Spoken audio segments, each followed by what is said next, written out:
Hoy les vamos a hablar sobre el tema combinaciones y permutaciones.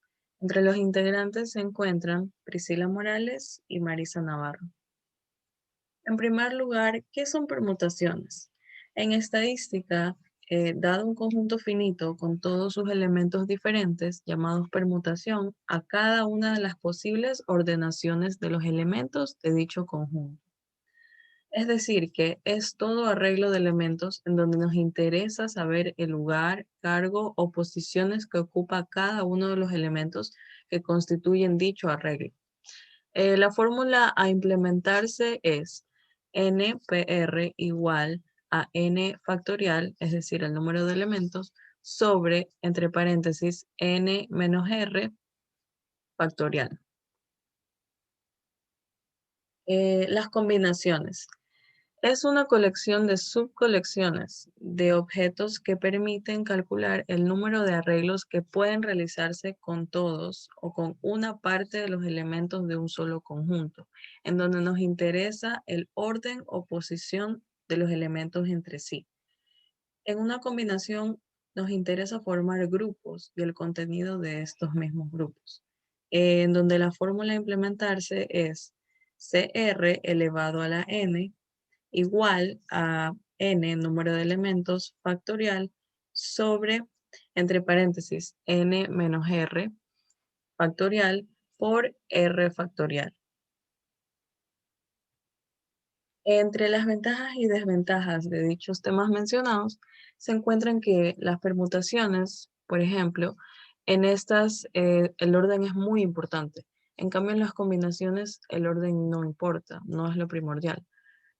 Por otro lado, las permutaciones también sucede que dos elementos de una permutación se diferencian entre sí por el orden en que están puestos sus elementos. En cambio, en las combinaciones, dos sucesos de una combinación se diferencian entre sí, pero porque una tiene un elemento que la otra no tiene. Y por último, en la permutación sí se utilizan todos los elementos y en las combinaciones no se toman o no se usan todos los elementos.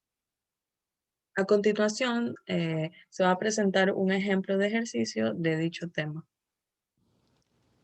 En este caso vamos a implementar lo que son permutaciones y combinaciones en dicho ejercicio. Tenemos el siguiente ejercicio. Dentro de los 100 libros que están agregados en una biblioteca, confiando que son los libros más vendidos de la última década, se va a escoger solamente 15 de esta colección, dando que los autores favoritos para el usuario serían Gary Chapman y Stephen King, quienes cuentan con 11 y 4 libros dentro de la biblioteca. En este caso sería el rango de 11 de Gary Chapman y 4 de Stephen King. ¿De cuántas maneras se puede escoger 15 libros si el usuario quiere al menos 10 libros de sus autores favoritos? En este caso tenemos el siguiente ejemplo, pues no.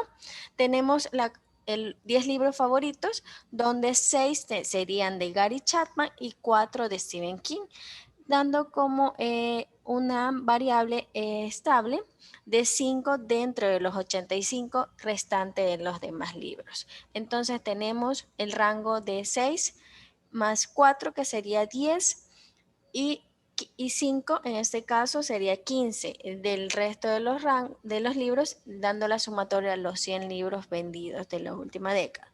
De ahí tenemos el ejercicio de 10, 11, 12, 13, 14 y 15 libros del usuario que va a escoger, dando como resultado también la última combinación de 11 libros de Gary Chapman, que sería el rango final, y los 4 libros de Stephen King, dando como resultado los 15 de la variable en este caso que sería 0, porque ya tendríamos los 15 totalmente escogidos por el autor. Pues no, aquí tenemos las fórmulas a implementarse y los valores correspondientes según el número de combinatorias y el resto de los libros a utilizarse. Pues no, adicional.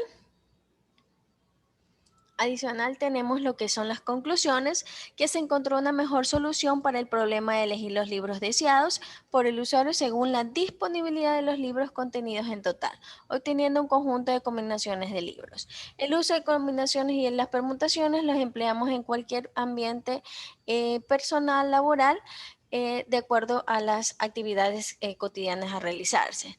Llegamos a la conclusión que nos pueden ayudar para calcular 4 variantes cotidianas, como son: el orden importa, el orden no importa, un sí y un no, donde se puede repetir, donde sí podemos sacar las probabilidades o el número de casos favorables para que realice el evento o el ejercicio que se busca o una solución.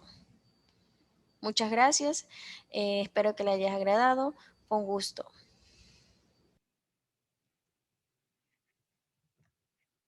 Ya déjame terminar de grabar.